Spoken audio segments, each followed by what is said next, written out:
All right, let's talk about something that sounds like it's straight out of science fiction: quantum computing. You hear a lot about it, right? So much hype, but also some pretty serious reality checks. Today, we're going to try and separate the fact from the fiction. I mean, you see a headline like this, and what are you supposed to think? Quantum computers just destroyed Wall Street. Wow, that sounds apocalyptic, doesn't it? Like Skynet just decided to day trade. But did they? Is that what really happened? Well, as always, the truth is a bit more complicated and honestly, way more interesting than the clickbait. So let's dig in and find out what's actually going on. Okay, so the spark for all this buzz was a really fascinating experiment. You've got this huge bank, HSBC, teaming up with a tech titan, IBM. And their goal? To see if quantum computing could give them an edge in something called algorithmic bond trading. Now, this wasn't just some theoretical exercise. This was the first known trial of its kind anywhere. They used what's called a hybrid approach, so a mix of quantum and good old-fashioned classical computers, to attack a really tough real-world problem. In the incredibly complex European bond market, the big question is always, is the price I'm offering going to be the one that gets the deal done? They wanted to see if quantum could answer that better. So what happened? Well, the results were pretty mind-blowing. They saw up to a 34% improvement in predicting whether a trade would actually go through at their quoted price. To be clear, that's not a small tweak. That is a massive leap in performance compared to the normal methods. And that is why this is such a big deal. We're moving out of the purely theoretical what-if stage. This was a real, tangible demonstration using actual market data that showed these strange new machines can create some serious, measurable value in a field as tough as finance. So that begs the question, right? How in the world can these computers be so much more powerful? What makes them tick? Well, the secret is they basically compute the way nature itself does. Okay, think about any computer you've ever used. Your laptop, your phone, they all run on bits. And a bit is super simple, right? It's either a 0 or a 1, an on or an off. That's it. But quantum computers, they use something called a qubit. And here's where it gets weird.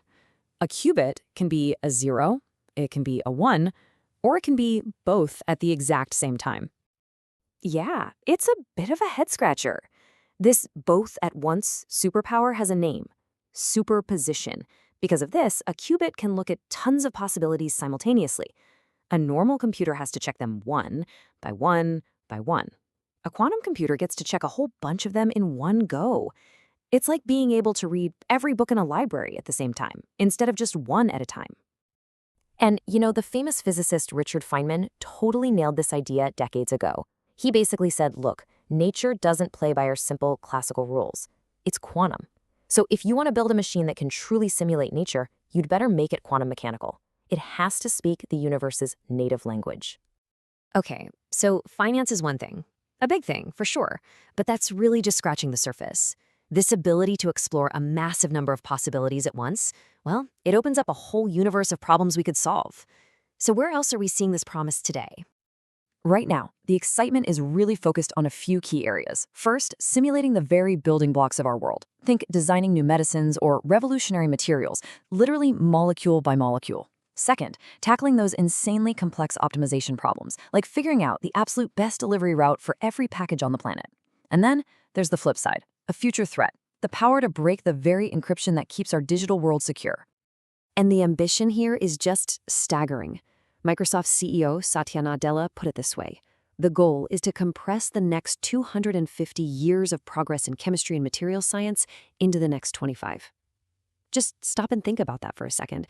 That's not just an improvement, it's a complete paradigm shift. And we're not just talking about vague futuristic dreams. We're talking about specific, game-changing breakthroughs. Imagine materials that conduct electricity with zero wasted energy, room temperature superconductors, or designing the next generation of EV batteries that are lighter, cheaper, and last longer, or creating new life-saving drugs in months instead of decades. That's the kind of potential we're looking at. Okay, before we all get carried away planning our flying cars powered by quantum batteries, let's pump the brakes a little. Because as incredible as all this sounds, we are not there yet. Not even close. The road from here to there is long, and it is full of some really, really big hurdles. In fact, a big report from Bain & Company really highlights the 4 major barriers we have to overcome. First, the hardware itself. Qubits are just incredibly fragile. They're easily disturbed by the tiniest thing, which creates errors or noise. We're in what's called the NISQ era, noisy intermediate scale quantum. Second, the software isn't ready.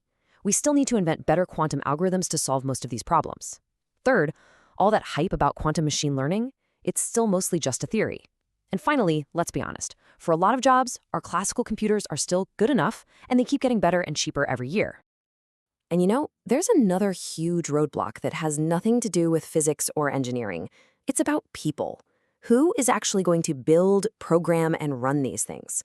We have a massive talent gap. And when you look at the numbers, it's pretty stark. We're looking at a need for maybe 250,000 quantum-related jobs by 2030. But one survey found that only about 12% of the people who might fill those roles have any formal training. That is a giant chasm we need to bridge, and fast. So you hear all those problems, the noisy hardware, the lack of algorithms, the talent gap, and you might think, okay, maybe this is all just hype. But here's the crucial thing. Despite all of it, just about every expert agrees that this quantum future is coming. We can argue about whether it's 5 years away or 15, but its arrival is basically seen as inevitable. And there is one very, very urgent reason we can't just sit back and wait. It's called the harvest now, decrypt later threat. And this is serious. Right now, adversaries are hoovering up massive amounts of our encrypted data, government secrets, corporate IP, your personal information. They can't break the encryption today, but they're saving it. They're stockpiling it, just waiting for the day a powerful quantum computer comes online that can crack it all wide open. That's why there's a huge push for what's called post-quantum cryptography, or PQC, basically building new digital locks that even a quantum computer can't pick. So look, this isn't a light switch that's going to flip on overnight. It's a journey. Right now, we're in what they call the NISQ era. That's the noisy phase of early experiments and just figuring things out. Over the next 5 to 10 years, expect to see some early wins. Specific narrow problems or quantum computers show a real advantage.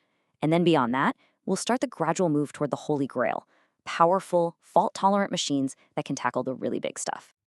So after all that, what's the bottom line? What should we take away? It really boils down to this. The time to start paying attention is now. It's not about trying to predict the exact day the quantum revolution will happen. It's about being ready for it. The companies and individuals who start building their knowledge, their teams, and their partnerships today are the ones who are going to be in the driver's seat tomorrow. If you wait until it's here, you'll already be left in the dust. Which really brings us to the final question, doesn't it? The quantum era is coming. That's no longer up for debate. The question is no longer if. The only question that matters now is, are you ready?